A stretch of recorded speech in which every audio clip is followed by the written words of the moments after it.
Talking about the sports show, time to talk about rowing, Baz, because there's been a fair bit happening, so we thought we'd get the two superstars from SASS United, the two captains.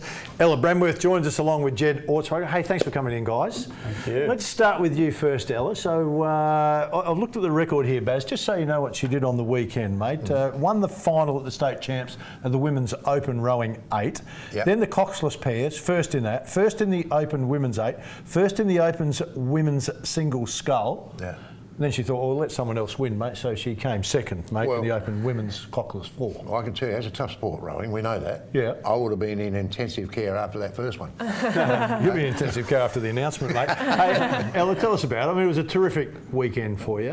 Out of those events, is there a favourite? The favourite would have to be the Open Women's 8, just because we've won it for 7 years now, Adelaide Rowing Club. And yeah, it was just so good. We had 3 8s out on the water, which was a record number for any club. So our club voted 3 8s, so that's 27 girls, which is just shows how well rowing's doing, especially female rowing recently in South Australia has really picked up. And then, yeah, to win it was great. That's a record-breaking record. Yep. Yeah. Did you say that your club has won the 7 times Adelaide 7 times in a row. in a row? Yeah, 7 in a that's row. the longest record of consecutive wins in South Australia. How much does the team change over that period? Is there a lot of the same? Yeah, there's a lot of girls in there? familiar faces. So yesterday, with it being International Women's Day, we put out a post with a photo of every crew that's won it in the last 7 years, and I've done it 5 times. A couple of other people have done it 5 or times, and then it's sort of more your 2, 3. So okay, you're coming down to the big event on the weekend. You know that you know all the people that are going to be rowing with you in that. Obviously, you know them. Yeah. Got a star, got an up and coming, someone that's jumped in the boat now, and you're going, whoa, hang on, we got one here. I mean, you've got to be good to get in the team anyway. Yeah. So we had the same boat as last year, but 2 out and 2 new in. So we had the new younger under-21 girls, Lucy Kittle, who came across from Scotch, and so she was in, and yeah. There's a lot of pressure now, isn't there? Sorry, mate. There's a lot of pressure now if you've won 7 in a row. Yeah. Oh, yeah. You've got to back it up again. Yeah, well, next year you've got to back up again. Yeah, you the don't other want to be the club first crew to lose the streak. Yeah, that's the pressure now. We won't invite you back here. Yeah, I know. Oh, that'll be one of the reasons too. So all the smart money is to look ahead and go, this boat's no good, and pull out. Hey, talk about Lucy just for a minute. She comes in. How long does it take for the crew to get used to Lucy and Lucy to get used to you guys coming into the boat? Good point. So she's been training with the club. This is her 2nd year. So she's used to how things sort of work around, and so it's not doesn't make that much of a difference, to be honest. But when she first gets in the boat, the first couple of times, does it take a while to get used to everything? Yeah. Well, I mean, each rowing boat has its own rhythm and its own way that the stroke and the coach likes it to be rowed. Yep. And yeah, but I think she adapted really well. All right, let's talk about you, Jed. A fantastic week, mate. 6 races, growing great. Set an Australian record, by the way. Yeah.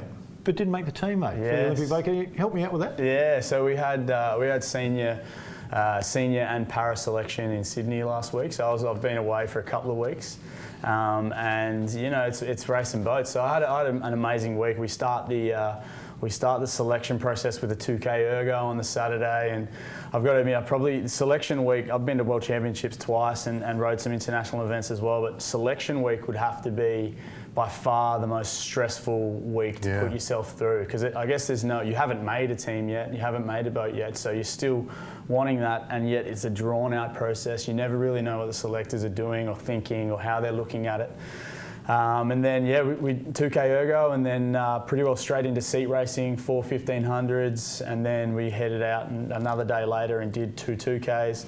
And you just compare, you basically just come up with a cumulative figure of time, however they're looking at it, and then it's how you're sitting in at the end of it. So I was a couple of seconds off after all 6 races, which is extremely tight. And unfortunately, didn't make the boat, but was named reserve. So at this stage, that's kind of my job. Do you feel stiff, mate?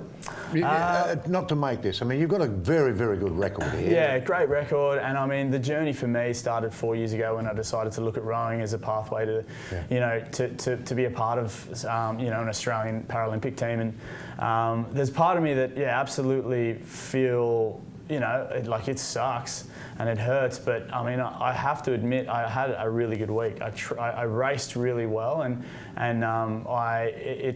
that's just racing boats. There's three. We were racing fours, so there's 3 other people in the boat, and you don't quite know how it's going to fall. 1, 2, 3 people may have a really good row or whatever, and they've got to come up with there's got to be a margin there. And after 4 races, there was next to no margin, and we had to keep going. And then there was a margin found. So, at the end of the day, I'm happy that I got to, be in the boat that broke the Australian record. So on one hand, I know I'm going quick, and I know we're going quick.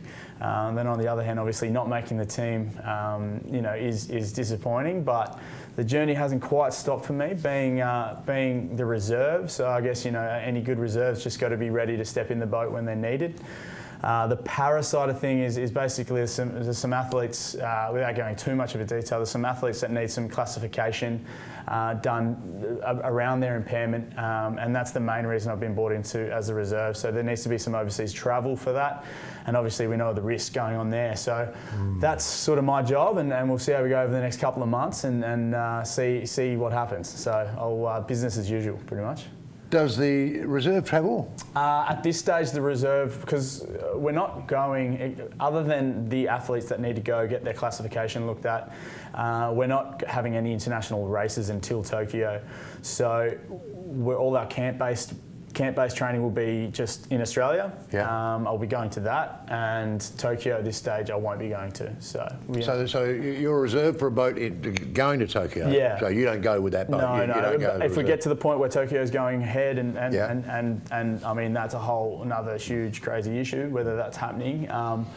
And like a sort of speaking off air, there's a 2-week bubble that's basically involved in that, and then that's all going to be in Canberra, and then the athletes will go over just for their event, come back, quarantine for 2 weeks. So it's probably a 5-6 week process.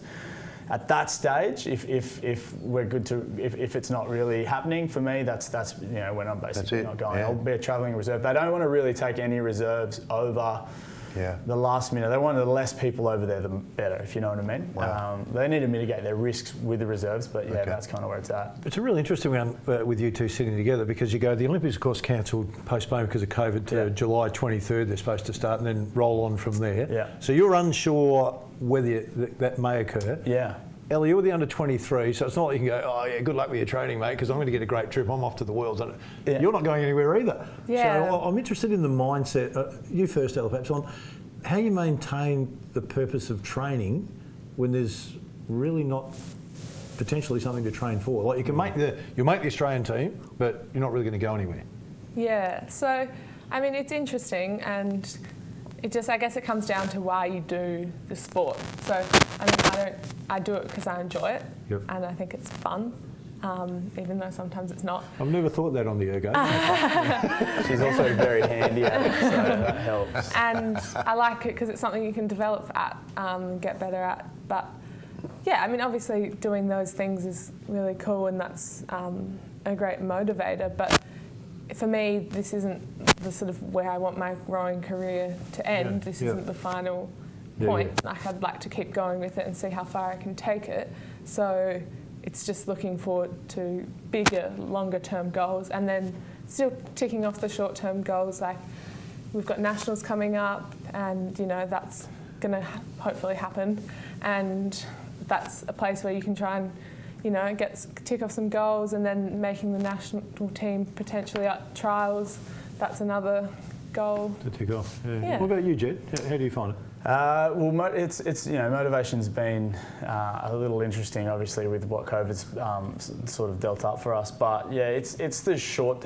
It's understanding the long-term goals, and for someone, I guess we're a bit different. Ella's young, she's got 23 teams and looking at senior teams. Where I'm not young, and so.